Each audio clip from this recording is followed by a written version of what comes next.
Hey, how's everybody doing? God bless you. God bless you for being here. Welcome to the Godcast show. I'm really excited.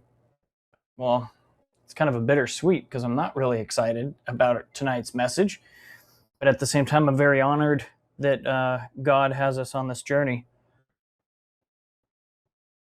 And what I mean by that is you'll see that the title of this show tonight is These Little Ones.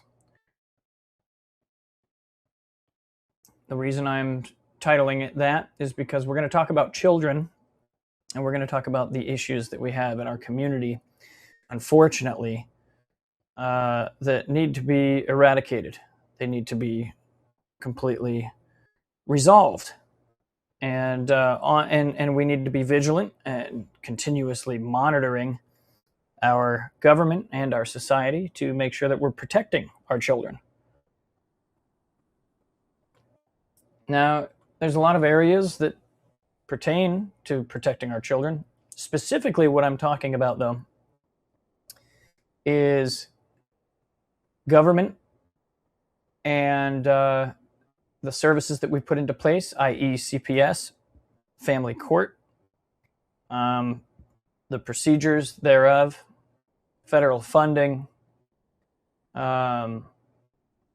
All of these things are playing a huge role in, really sad, destroying families and unnecessarily displacing and separate and dismantling families. So the reason this matters, it's been a problem for a while, but it is now becoming such a problem that there are outcries all over the country, which this comes with the country waking up, thankfully. They are waking up in a big way, and that's what we like to see. And it's revealing everything that's going on. And that's actually starting a lot of change here in Idaho. And I believe there's actually quite a bit of change going on in other states as well. And this is very important because I want to be connecting with people during this stream specifically. If you have stories about CPS, about family court, you know somebody, or you were involved, or you had an active case, please share it in the chat. I'm putting in the chat right now because I want to make sure that people know we are doing something about it here in Idaho. And there's not only legislation that's going into place right now, which I'm going to be sharing a little bit about that with you guys here soon, but we're also we are creating a documentary, my production company, and plus we're working with outreach programs and activists and nonprofits. One particular nonprofit so far, but there's others that I believe are most likely going to be involved in one shape or another. This documentary will educate people on the vast corruption that is going on. And this is financial. Like I said, this is procedural. And this is also, there's challenges now that are being introduced on the constitutionality of these things that they do. They neglect people or deprive people of their due process while they're destroying the family. And we're not tolerating it, and it has to stop. So with that in mind, I kind of wanted to talk about some scriptures real quick before I share some videos with you and some talking points. Reason being is because the Bible is very clear about this, that not only do we have to protect children ourselves, but we also have to stop those who are harming them, right? And that, of course, that involves protection. But what I mean is sometimes I feel like it's easier to look the other way. It might be like, people kind of want to keep their head down or what have you. But once you know of a thing and there's a problem going on, we can't look the other way. We can't ignore it. That would be making us complicit to it. And, we're basically allowing it to happen, and that is a no bueno, as we all know. Now, obviously we have to check in with the Lord. We have to be called to do certain things because there's inherent risk to fighting Goliath.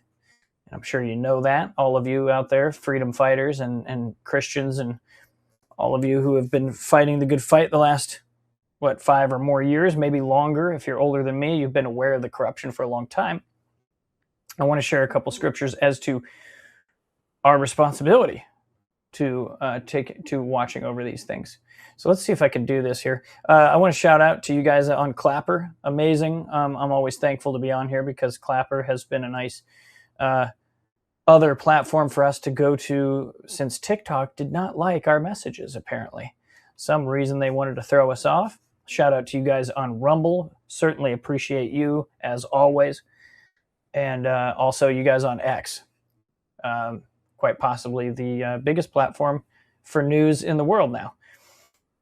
I think it is, actually, but Rumble is definitely climbing as well. So check this out. Let's see. I've got one already pulled up here. See how easily I can pull this in. Hopefully it works pretty well for me here.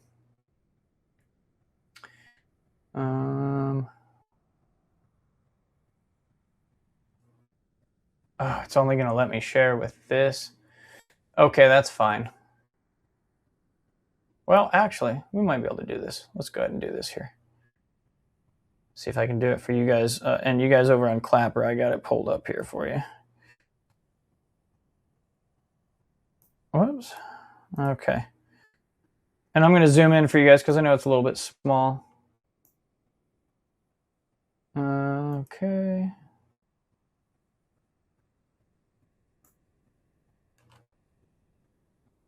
All right. So we got Matthew 18 starting. Okay. Oh. Okay. It's not going to play nice for you guys on Rumble here. Here, let me fix it for you. There we go. All right. So Matthew 18. And see how this works. Might be a little bit small for you guys on Clapper, but just bear with me. I'm going to zoom in as much as I possibly can for you so you can read this along with me. So, and specifically, I'm going to go to 5 through 7 here, okay? Now, you guys have probably heard this one before, but it's important to look at. And whoso shall receive one such little child in my name receiveth me. But whoso shall offend one of these little ones which believe in me, it were better for him that a millstone were hanged around his neck, and that he were drowned in the depth of the sea. And this, what? You don't even really have to explain that one. It's pretty straightforward, right? And I think that I don't know about you guys, but sometimes you can lose hope because you look at the vast, horrific evil that is going on with our children. Like, what?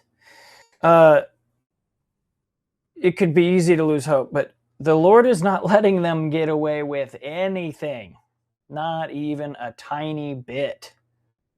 And this clearly tells us right here.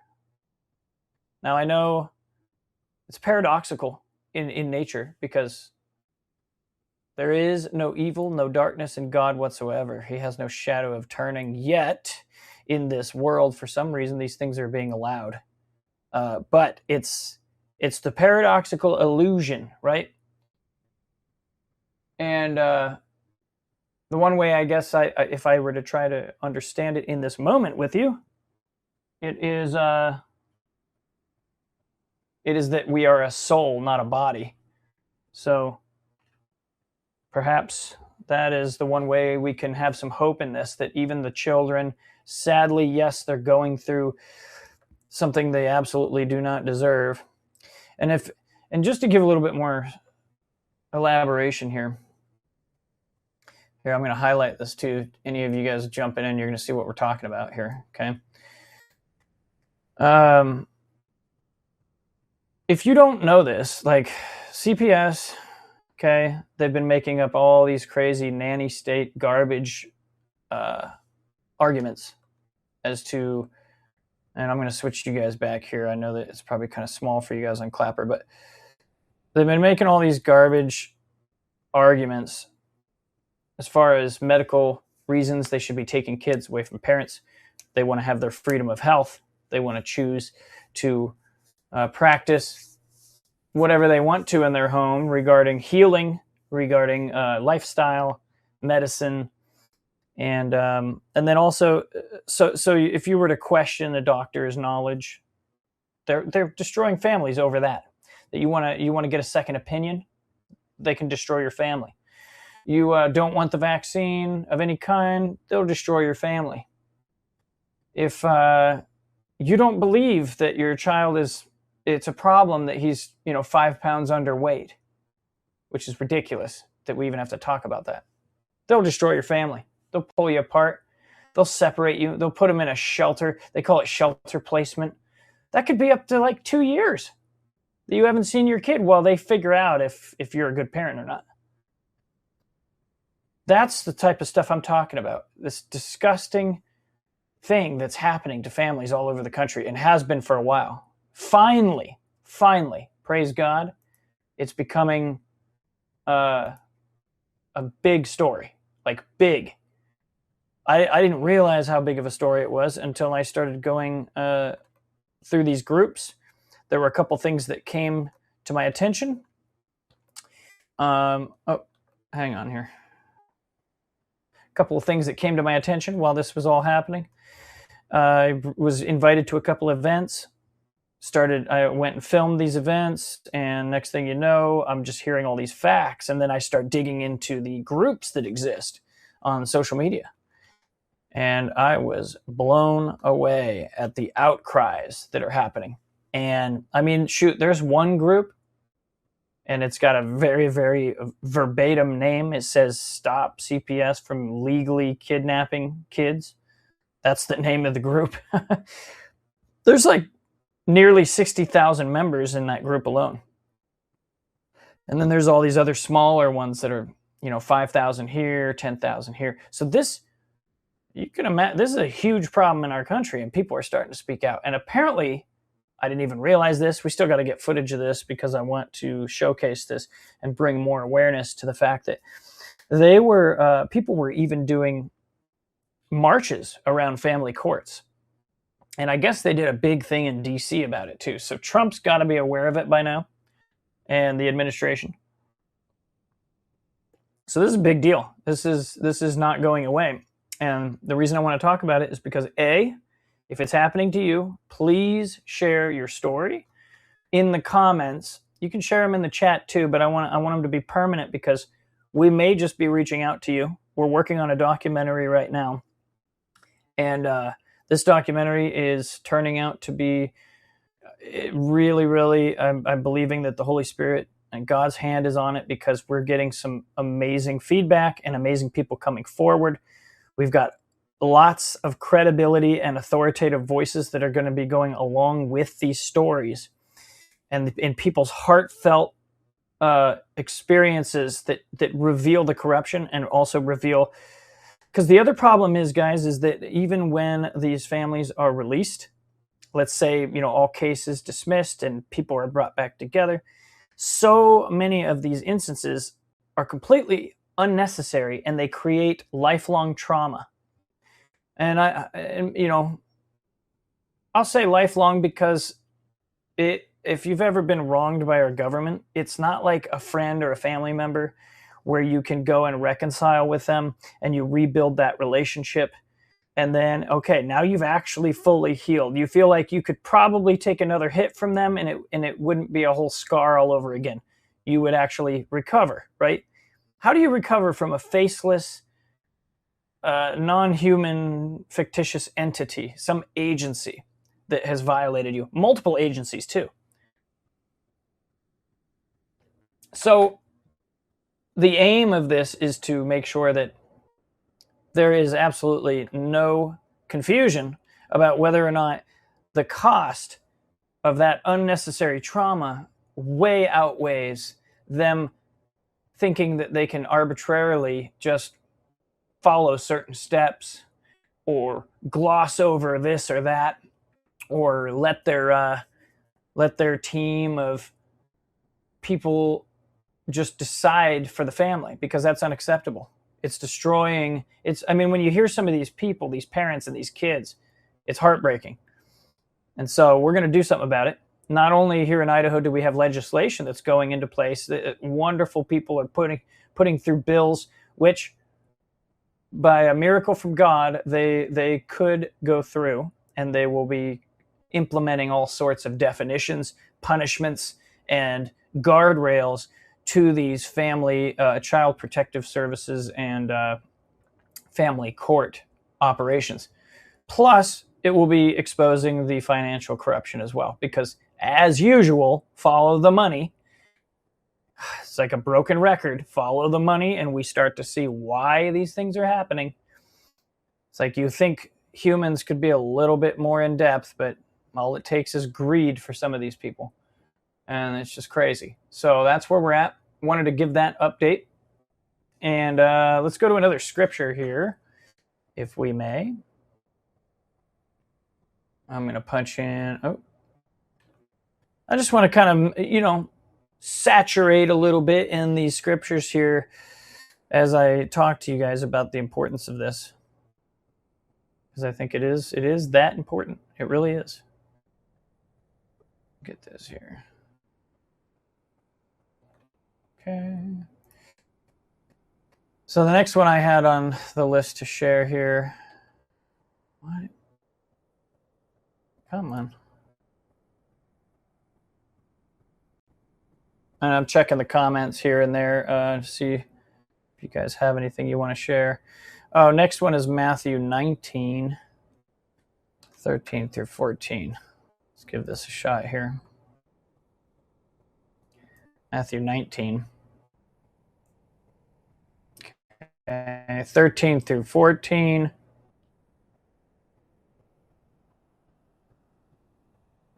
Jesus blesses the children. Okay. And so then were there brought unto him little children, that he should put his hands on them and pray. And the disciples rebuked them. But Jesus said, Suffer little children, and forbid them not to come unto me. For of such is the kingdom of heaven. And he laid his hands on them and departed thence. That one's a little bit more interesting. And this one kind of, now I'm reading the King James Version.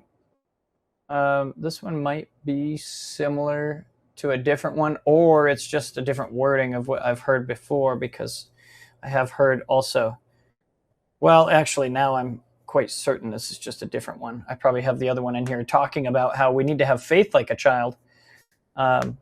Otherwise, we don't enter the kingdom.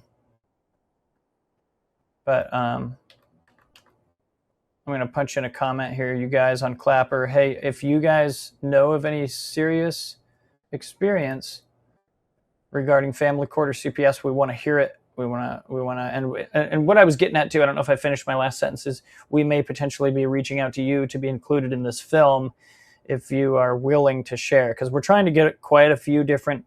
We got a lot of involvement here in Idaho, but we're also going nationwide to look at different families and experiences.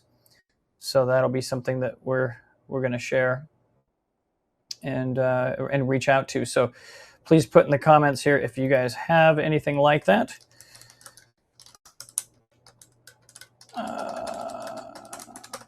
Just making sure that I get that comment over there to them. Okay. So let's do another scripture here. If I can get this thing to cooperate. Okay. We were doing Matthew. Now let's jump over to Mark 9. Okay. Mark 9. I think it was 47. Nope, 42.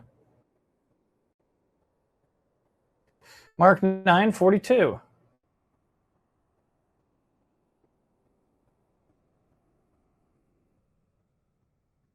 And whosoever shall offend one of these little ones. Okay, so this is similar. offend one of these little ones that believe in me, it is better for him that a millstone were hanged around his neck and he were cast into the sea. So that's interesting. That's. Oh wait, how did I end up doing this here? Oh, okay. It actually does reference that. Let's get to another one here. I didn't realize that was exactly like almost verbatim same wording here. Okay. Exodus 22. So this is God's command to protect the vulnerable, and this is what I was really wanting to get to. Some of this here. Exodus 22. Okay. Let's see. Bear with me here. Exodus 22.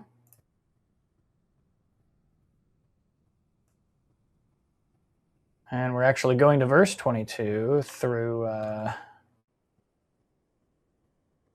22 through 24. Ye shall not afflict any widow or fatherless child. If thou afflict them in any wise, and they cry at all unto me, I will surely hear their cry, and my wrath shall wax hot, and I will kill you with the sword, and your wives shall be widows, and your children fatherless. So that's a pretty rough truth there, huh? Deuteronomy. Oh, come on now. Deuteronomy 24, 17 to 21, I think it was.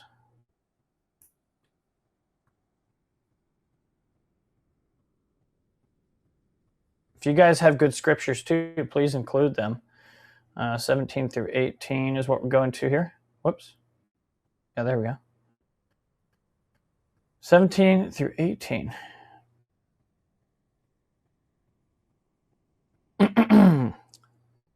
Thou shalt not pervert the judgment of the stranger, nor of the fatherless, nor take a widow's raiment to pledge. But thou shalt remember that thou wast a bondman in Egypt, and the Lord thy God redeemed thee thence. Therefore I command thee to do this thing. That one might not be as accurate as I was hoping. Let's keep. Oh, wait a minute. Maybe I lost my spot here. No, I see. These are just they're referencing the vulnerable, but it's not exactly what I was going for here. Let me see. I want to get another good one here before. Well, tell you what. We'll come back to that. Okay. There was another thing I wanted to share with you guys. See if I can do it here. I hope you guys are able to hear. I'm going to stop presenting here real quick. I've got a video that I want to share a little bit of on what happened today. Okay. So we've got legislators, like I said, working on this stuff.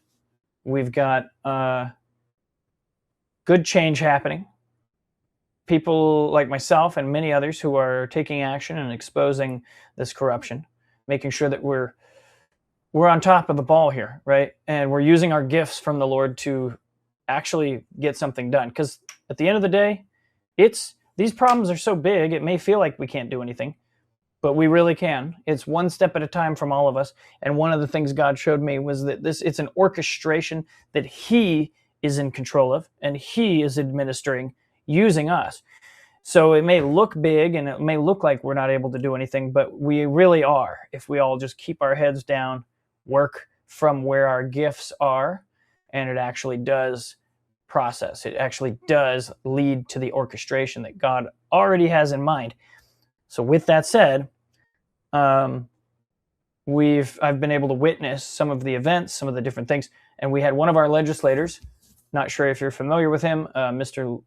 Kaler, Lucas Kaler, did an excellent speech today at one of our local Christian churches. And it's really refreshing to see that our churches are bringing people like this in, to hear from them and to hear the bills that we're putting out, hear the legislation and the changes and the reform that we are aiming to do with our government and with these agencies and with their funding. That's an amazing thing to have happen here. So here's what I'm going to try to do. I'm going to see if it will allow you guys to see. I'm hoping it will. If it's going to let me share sound as well. It looks like I will. Awesome. So I'm going to play this just a little bit so you guys can see this here. Okay. And give me just a second here. I'm making sure it's set up for both of you guys on Clapper and on... Oh, there we go. Oh, but it may not play nice for you guys on Clapper. I was hoping it was going to show full screen for you. Of course not. Well, let me try again here for you.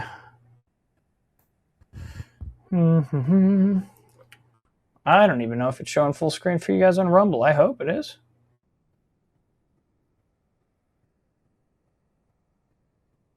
Yeah, it looks like it should be. Should be.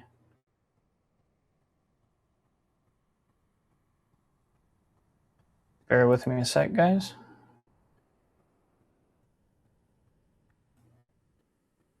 Well, okay, maybe we can do it like this.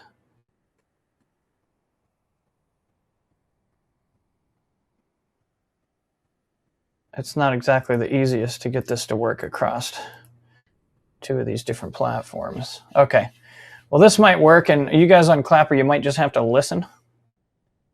So we'll just roll this here. Privacy, I'll call her Rebecca. Her daughter apparently has some physical limitations, and she has, as the doctors describe it, a knot at the top of her spine on her neck. Rebecca has had a lot of time spent with specialists, hoping to help and to cure and to do whatever they can to heal their daughter. The specialist said that he did not recommend surgery just yet. He said it was not immediately needed. Also, there was a chance that there was a 50-50 chance she wouldn't be able to walk again after the surgery was done. So the mom didn't do the surgery. Well, once again, St. Luke's, they get involved. They disagree with the daughter's specialist. And as we're starting to see the recurring theme here, Child Protective Services was called and involved, and this young girl was removed from her parents' custody under an imminent harm and danger order. So the child was taken away. Now, if this was really imminent harm and danger and the mother was neglecting her child's care, you would think the surgery would have been done probably immediately, right? Let's hope. It took 5 months before the surgery was finally scheduled and done on this girl. So where was the imminent harm and where was the imminent danger? I don't know. As sad as this story is, I don't believe that the daughter has been reunified with her parents yet, although they are currently working through that process. So I don't want to give the wrong impression here. I don't want you to leave this morning, leave this church with the idea that Child Protective Services does 100% everything bad and does 0% everything good. I actually don't know what the percentage is of how they help and how they harm, right? We look at the baby, the infant rather, that was just found dead here in Nampa a couple weeks ago, back in the early part of December. Child Protective Services have been called on that family over and over again. The 4 older children that belonged to those parents had already been confiscated and taken away. And yet, despite the overwhelming evidence that there was something wrong going on in this home, the child still ended up dying.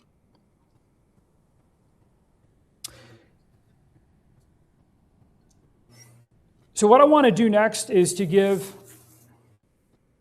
the understanding that there are legitimate cases of abuse and neglect that happen in this state. There are kids who are, by no will of their own, forced to live in homes where there's alcohol and drug abuse. They live with physical abuse and other types of abuse. I think there's some young ears in here who are trying to be careful with my words, but you get the idea.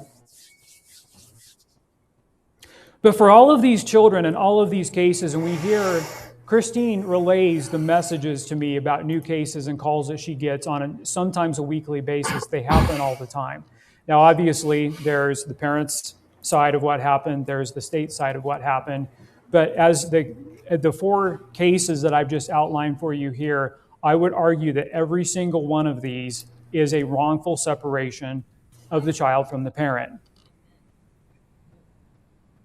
I'd like to give just a tiny bit of background about where this monstrosity of an agency came from. So in 1974, Senator Walter Mondale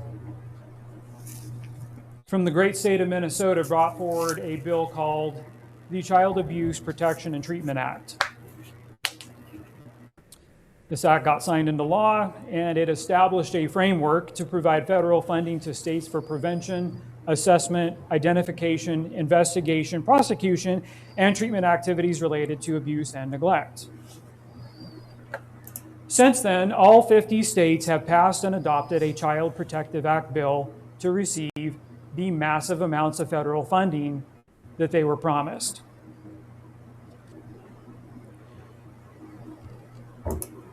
To give you a little bit of an idea about the kind of money that the parents in the state of Idaho and the parents across the United States are up against, a congressional report from 2022 showed that $34.3 billion was sent to state child welfare agencies across the country. It is a mixture of Title IV-E and Title IV-B funds, which fund foster care and permanency assistance for children who meet the eligibility rules.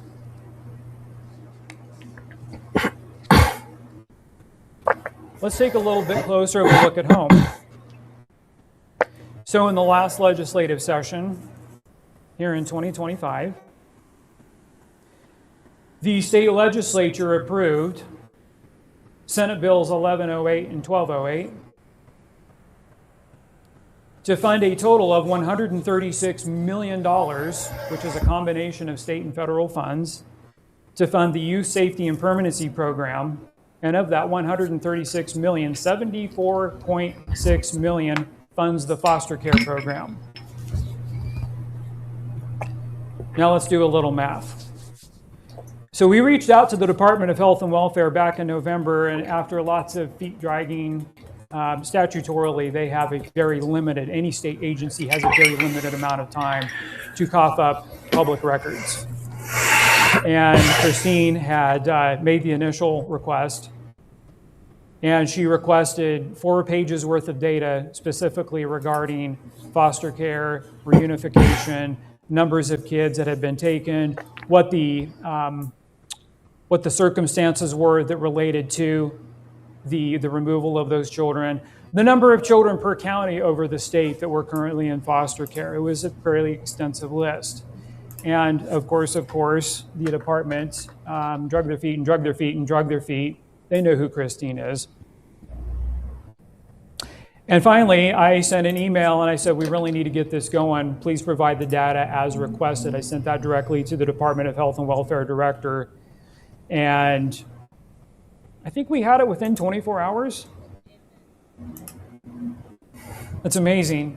It just goes to show you that there is a lack of transparency, that this agency is not working in the interests of Idaho, at least not all the time. So back to the math. We had numbers that were provided by this public records request. As of November 18th, 2025, there was approximately 1,195 children currently in foster care. Let's go back to the $74.6 million that was appropriated by the state and from federal funding that goes specifically to fund trustee and benefit payments to foster homes.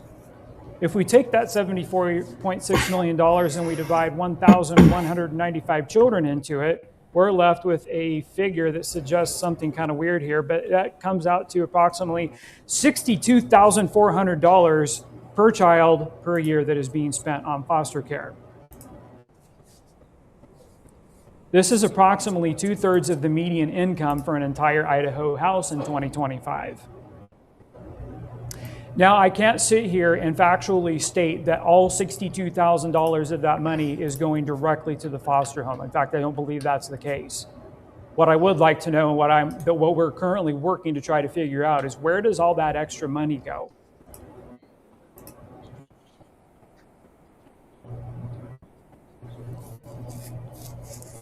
To get into a little bit of statistical data,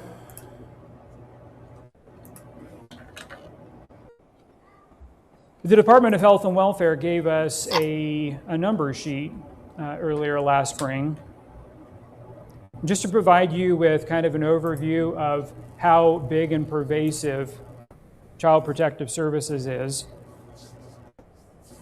Let's start with the numbers.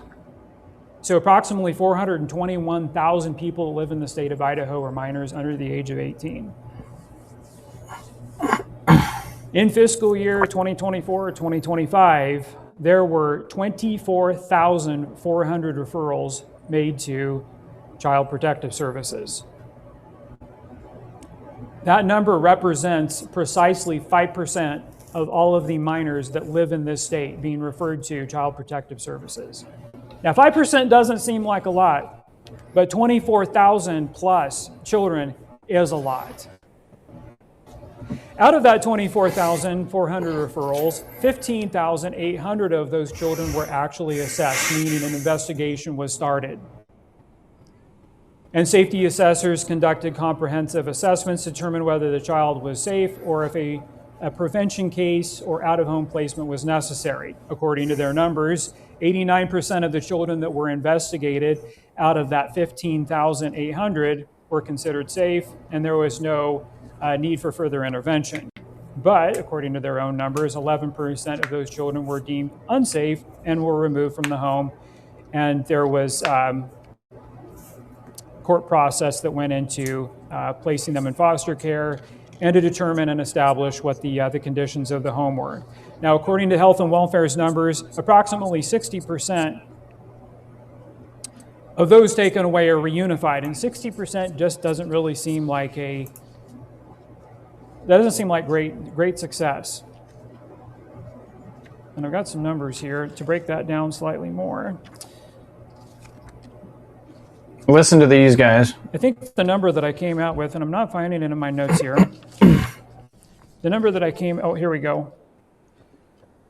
So 990 of those children were unified with their parents. That leaves a total of 660 children that are left in the system. Imagine if one of those 660 children could be yours. To get into some nationwide data, approximately 3.2% of children in the United States annually receive a CPS investigation. That's a lot.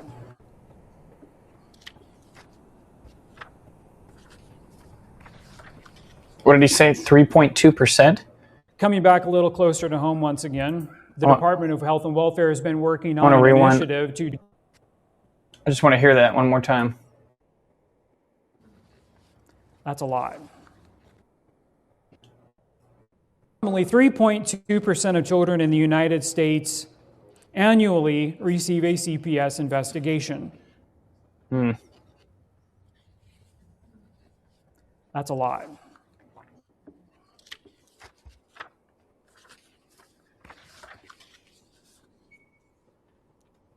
Coming back a little closer to home once again, the Department of Health and Welfare has been working on an initiative to double the amount of foster homes in the state. Now, I would really like to know, and it begs the question, is this move to double foster care homes altruistic in nature? Or is it possible, and I kind of tend to lean this way, is that the amount of federal money can be increased and be brought into the state if there's double the amount of foster homes. So if you remember that $136 million we were talking about, could that number potentially double? Maybe, I don't know. I'm curious to see what the appropriation bills for Department of Health and Human Services look like as they come forward this session. But I just want to make a small clarification that the funding of these two bills, Senate Bill 1108 and 1208, when they came before the House for a vote this last session, myself and the caucus members that I caucus with, also informally known as the Gang of Eight, we all voted against this appropriation just because of the sheer size of the ask that the department was bringing for money. To give you a little bit of context, the Department of Health and Welfare has the largest singular budget out of any agency in the state. Their budget consumes over 42% of the entire state budget. Wow. And it only grows year upon year. That tells you all you need to know. And so as a fiscal conservative, and I would argue as I'm one of the most fiscally conservative members of the legislature, at least on the House side, I have to go back to the idea, the fundamental principle that this is all funded by taxpayer money. This is money that is coming out of your pockets. The simple fact that we are forced through law and the threat of fine or imprisonment to hand over money to the government to take our kids away is absolutely unconscionable. And as a legislator, I am not going to be voting for something that is doing absolutely destructive and horrible damage to our families.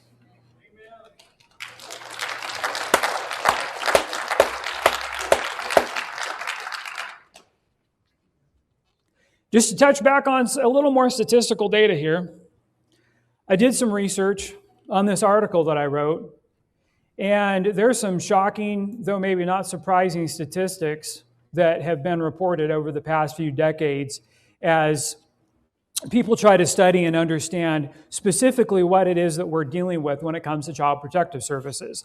And are they helping or are they harming? Well, in one study, it showed that roughly 40% of kids in foster care report some kind of abuse. Another study from the Johns Hopkins University of a select group of foster children in Maryland revealed that foster care children are 4 times more likely to experience childhood sexual abuse than their peers not in the foster care system. It gets worse. Wow. It was also found that children in group homes are 28 more times likely to be victims of sexual abuse.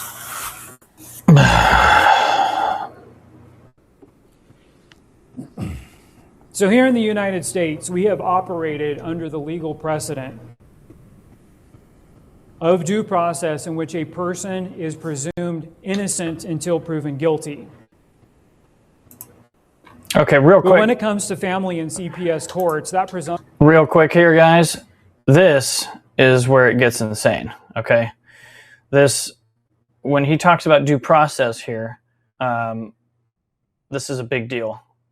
And hopefully you see what I'm talking about. This is one of the big reasons this needs to change, because they get around, it's just disgusting. I'm not going to say anymore. They scamper around the law in order to destroy families.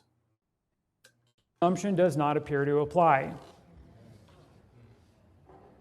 A call is made by a mandatory reporter to a medical office or hospital and to CPS, and without having to provide evidence, a child can be taken away for seemingly common issues such as runny nose or diaper rash. And in a couple of the stories that I cited earlier, a child being a few pounds underweight. Again, this is unconscionable. So let's fast forward to what we are working hard and diligently doing to address this situation. As I mentioned, Christine had drafted a total of 4 bills that would start making some statutory reform. The big one, the chief one amongst those, would be medical kidnapping. Kidnapping is currently defined in Idaho statute, but medical kidnapping is not, so we're going to fix that. So let me give you a definition of what constitutes medical kidnapping. Medical kidnapping occurs when a child or vulnerable adult is wrongfully removed from a parent or a guardian by law enforcement, social workers, or officials due to disputes or actions related to medical treatment, such as seeking a second opinion, refusing certain treatments, or questioning medical advice without proof of abuse or neglect.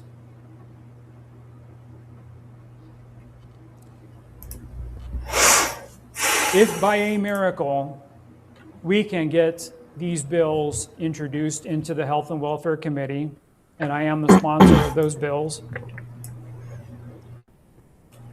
and we actually get a majority vote to get that legislation heard, to be brought back for a second hearing, which is my prayer and my hope, that is when we will be able to get the public testimony of as many parents as we can find who have been shredded through this machine called Child Protective Services. And again, in due diligence, Christine has the parents lined up, ready to go. All we need is the hearing in the committee and God's blessing. But we're not just stopping with the defining of medical kidnapping. If we can get this legislation pushed through, and we have hopefully a veto-proof majority, because I'm sure the governor is going to come out swinging, as is all of the medical system lobbyists and likely the police union as well. If this bill and this legislation that we're bringing gets signed into law, it will then give the parent a cause of action. A cause of action, more rudimentarily defined, gives you, the parent, the ability to go and to sue Child Protective Services, the person that made the report in the first place, the medical professional, the school teacher, or whoever called and made a false report against you, saying that you were medically abusing or neglecting your child.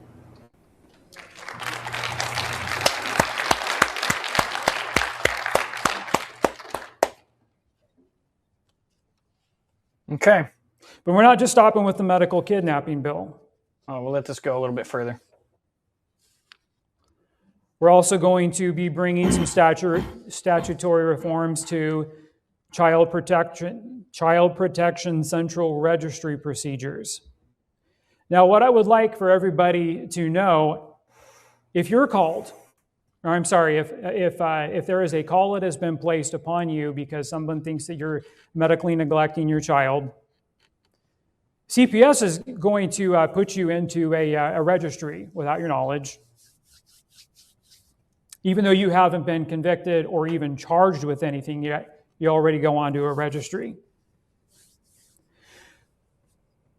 With this bill, the legislature will find that the current registry procedures may infringe on constitutional due process rights under the 5th and 14th Amendments of the Constitution.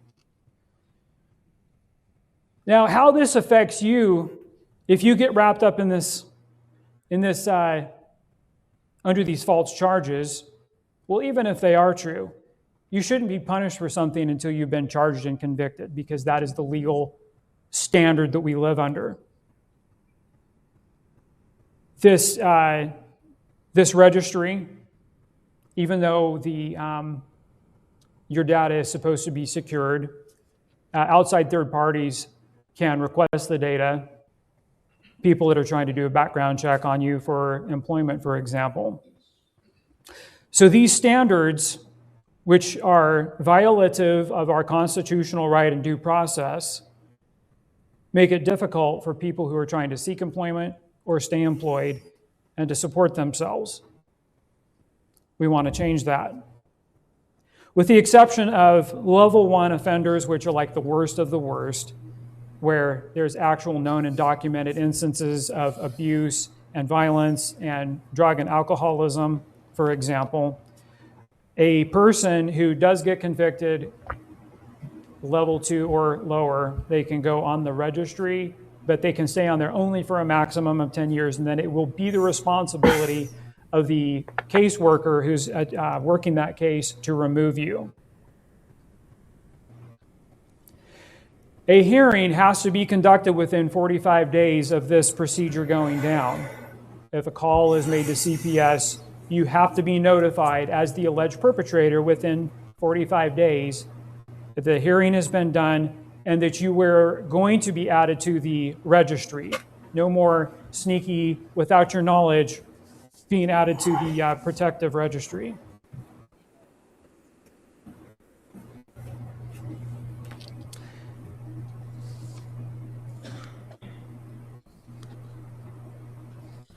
Another bill that we're bringing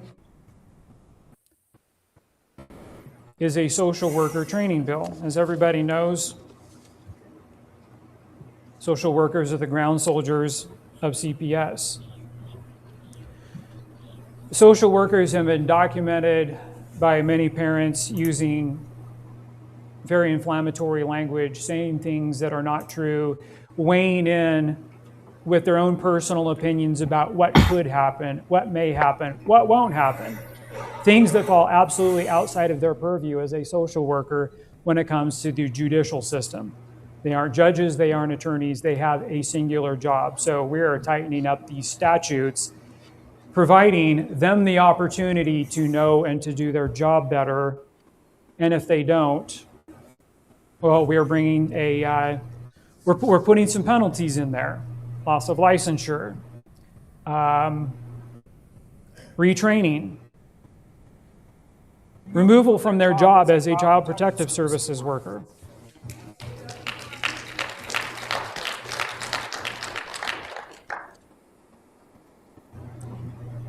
One of the issues that keeps being dealt with here, unfortunately, and we are seeing the numbers rise across our nation, is the rise in rates of autism.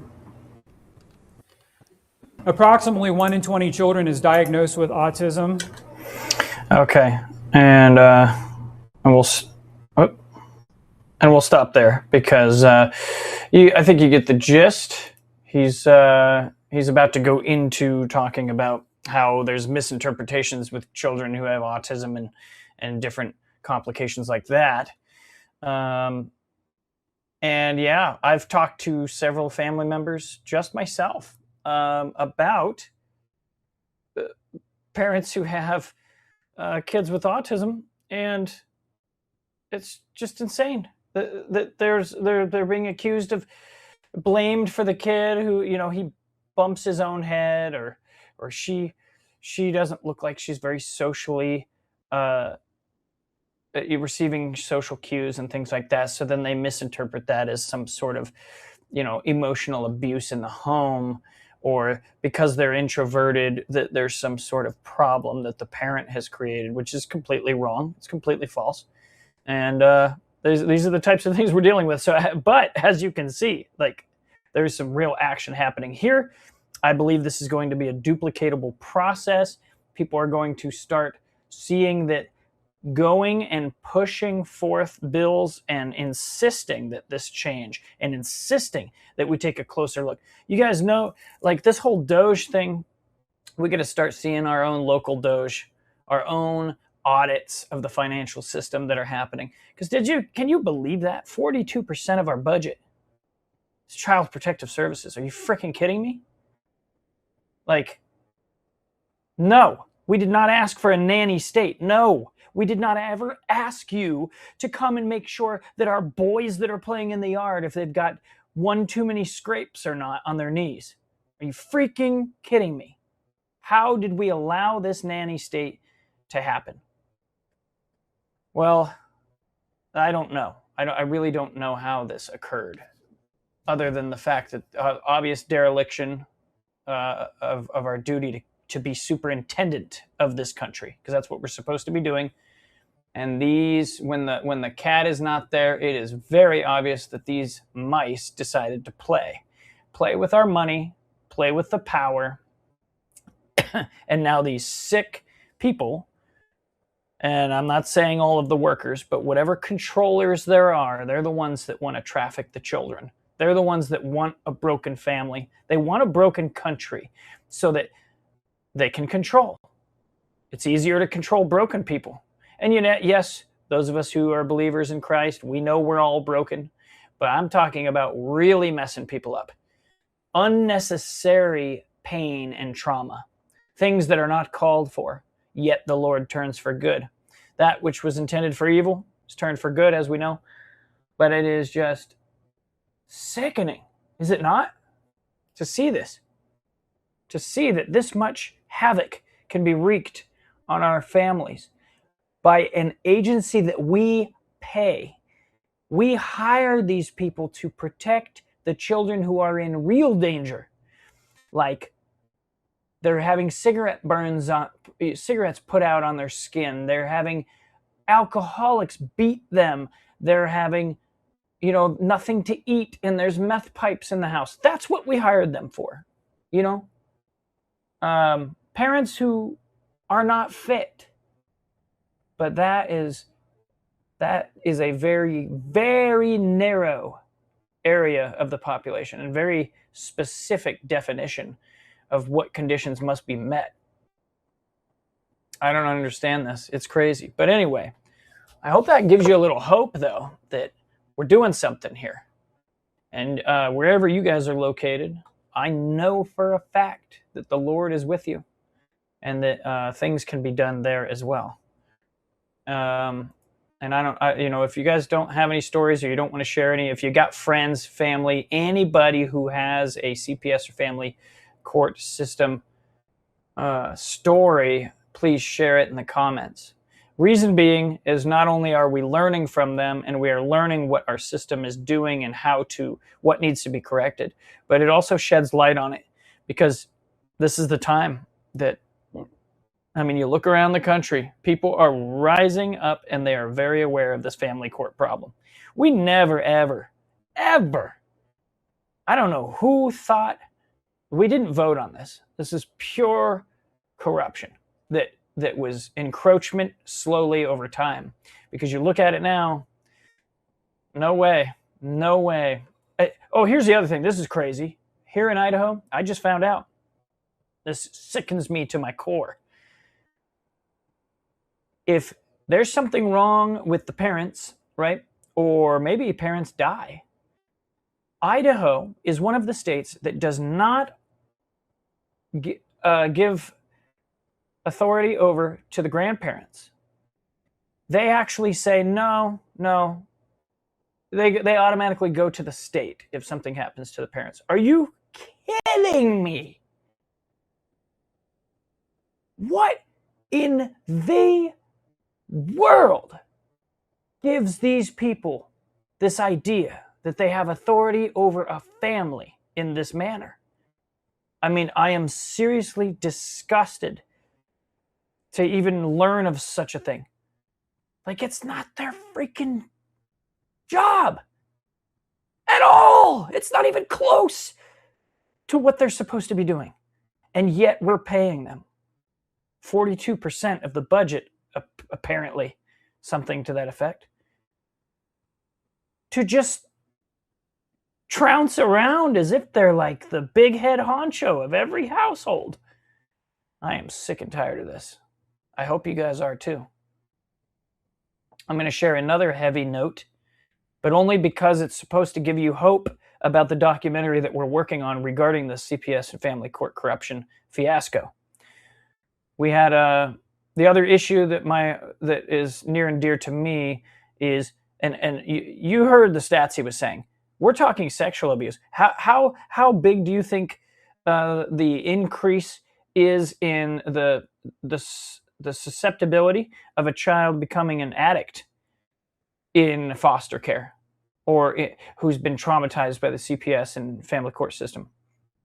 Your guess is probably just like mine. It is way higher.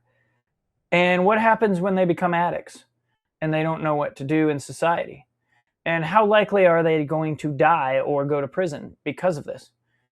Well, on that note, we also have an issue this issue is not just in family court, but of course, this is our main topic tonight. But because we just recently produced a documentary about a family who lost their son, who was an addict, because law enforcement was negligent in their duties and they weren't paying attention.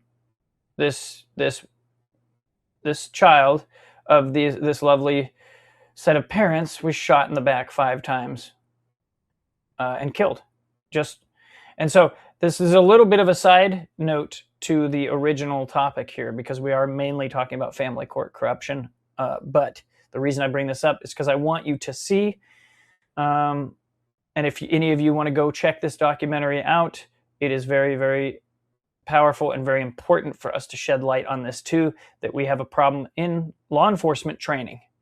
And this goes hand in hand with CPS and family court. And this is why a part of the reason I talk about it. If they have proper training, they're going to know when these other agencies are barking up the wrong tree and they don't have their ducks in a row and they need to be just ignored, or they need to be educated. And a lot of times that's not happening. And also it will save from the trauma that occurs. Now, this family, they obviously were together as a family, so the trauma that this child was going through was not necessarily due to family court, or it was not. But I'm sharing this as a reference of another issue that's sort of a facet to our agencies, and mainly just to inspire you to know that when this next documentary comes out, we mean business, we're doing serious work, and we're doing high quality work, and we want it to have an effect. So I wanted to show you the trailer of, this is called A Cry for Help. And that was the documentary we made for this cause. So that way it can give you some insights as to the quality and how it's going to be for the documentary coming up. By the way, the name we believe we've settled on for this one, let me just pull it up here and make sure I'm saying it correctly. If I can do it. Is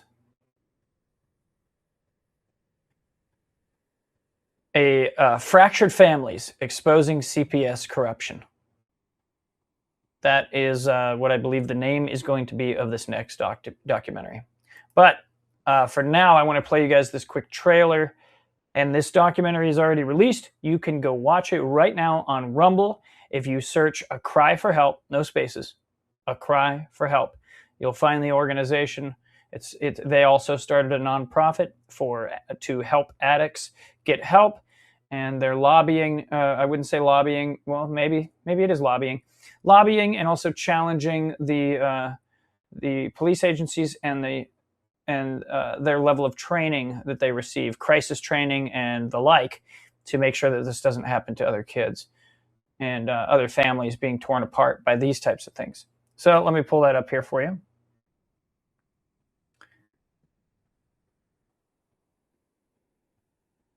One second. We're going to see if I don't know if it actually does it as a presentation here. Okay. Here we go. A Cry for Help trailer. A tragedy occurred.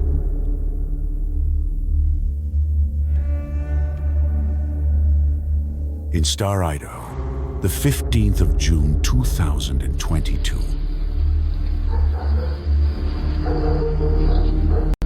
That was completely avoidable.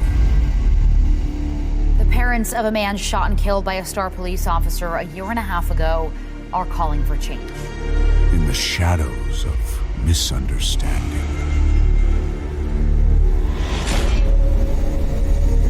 A culture clings to old ways.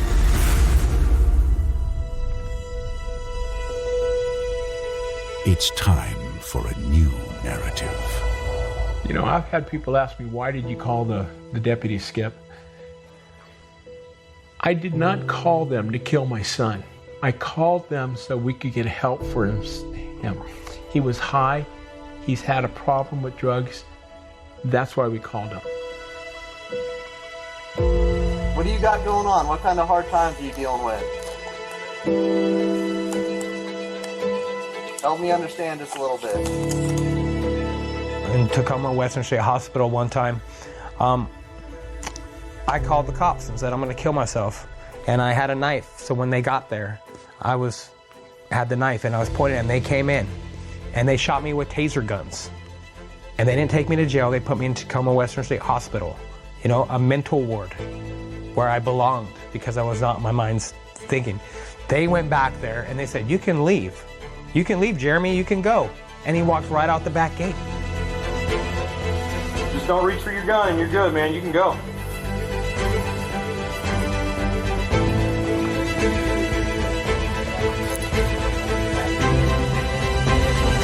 Whether a shooting is justified or not. You could tell that he was under the influence, and he said he was under the influence, that he had used fentanyl. He was in possession of a knife. They could have stopped the whole position right there and gone ahead and arrested him for his confession of being under the influence of a narcotic drug. If it never should have happened.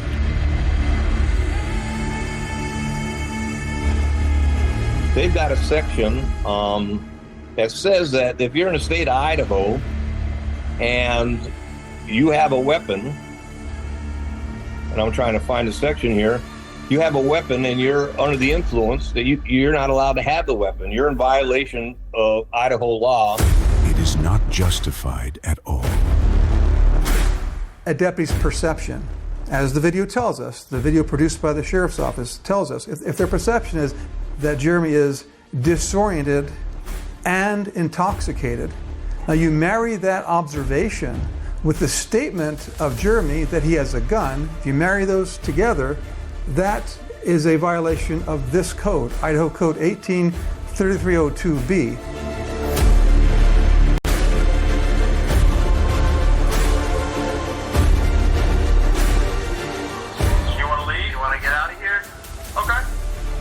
If I suspect that a person is intoxicated or under the influence of drugs or alcohol, and they have a concealed weapon on their person, there's an arrest that can be made there. So, and it's by the penal code saying, I shall.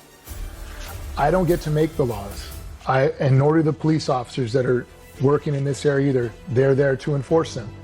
Horrific for our family to be going through that hole. My son will never be filled.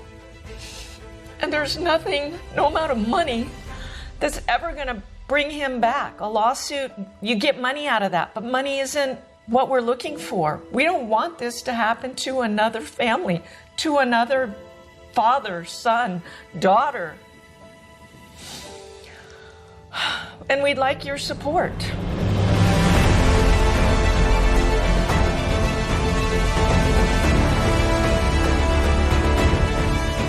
There is hope. And we the people are coming together. No, if you did not do something properly and you're a police officer, you're in law enforcement, you're charged with doing the ethical thing, period. When they're caught, to tell us, hey, I shouldn't have done that, and then you make your amends, however that is. We can do better.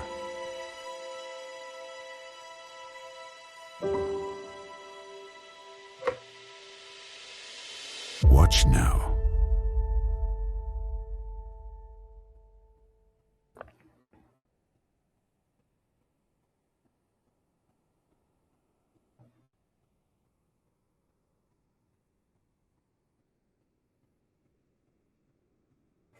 All right. So as I mentioned, you go there. You can also, go to Linktree/A-Cry-for-Help. Let me turn you guys back on here. Yeah, you can go to Linktree/A-Cry-for-Help to learn all about what's happened with them, their cause. You can see the press release, the lawsuit that they've got underway, different police or news reports, different outreach program. You can learn about the nonprofit. You can watch the film there. But if you're just part of Rumble and you just want to search simply, just type in "A Cry for Help," no spaces. You'll see it with that same colorful red, white, and blue icon there. And now, I know this has been kind of a heavy episode, and I appreciate you guys bearing with me because this is very important. It's it's a troubling thing here.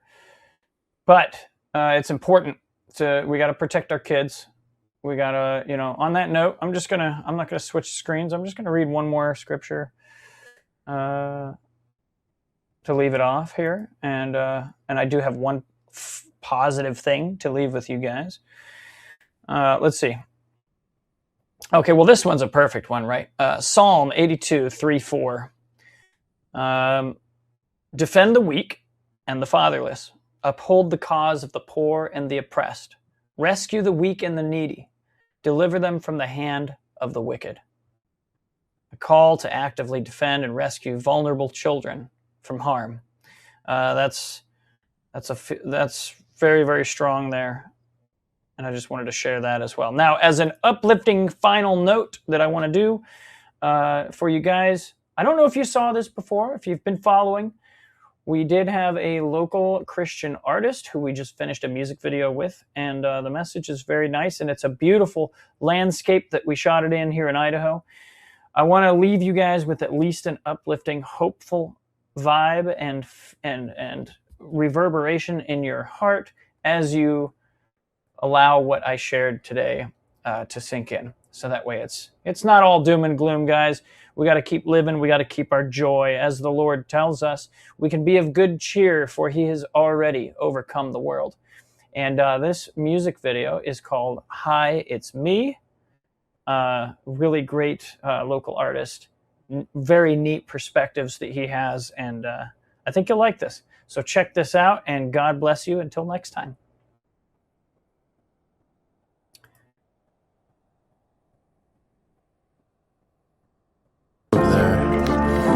No amount of aqua. Alright, check it. No more fun and games. This verse is covered by prayer. Always slept a lot. Rookie down in the lair. Always slept a lot. Always slept a lot. Turns out they slept too. I was a depressed teenager. Tell me what's your excuse? I always stayed busy, even sitting there in place. Thought I was checking out while I was standing in space, but I was tuning in to the thoughts inside my head. Turn them into the songs. Bear gifted. Then came a long shell drop. We show up and make noise. All our hits are byproducts of banging with the boys. Hands go up and concerns disappear when we hit a certain point. Private concert up in here, and I'll keep on making ploys, keep on making moves. I keep an eye on the prize, can't let the ego consume. All glory to the king, he's the reason why I breathe. Wanna be like David with his harp when I speak. A modern psalmist, martial artist, it's a strange purpose that I seek, but gifts are gifted, not picked. So far that's fine by me. Yeah, building starts shaking and goosebumps are raised when I start speaking in the spirit. We're in the very last days. My voice is my power, it was gifted by the king. Yeah, you might be surprised by what he can do when I sing. I'll never cower in front of men of power. Princes of dark, a tall towers. I've been empowered. I stop and smell the flowers. A curse, this earth is breathtaking. Appreciate creation, thankful till it takes me. But I'm counting my blessings and I'm copping the plea. I've been chancing through floors, sometimes I stop and I think. That's when I stop and I breathe. Try to quell the fighting spirit nested deep inside me, but it's so hard to give it a rest when I've been waiting for some action. I'll get this off of my chest. I know I'm lacking nevertheless traction. Together we're building, so hand in hand guide the way till the day you envision.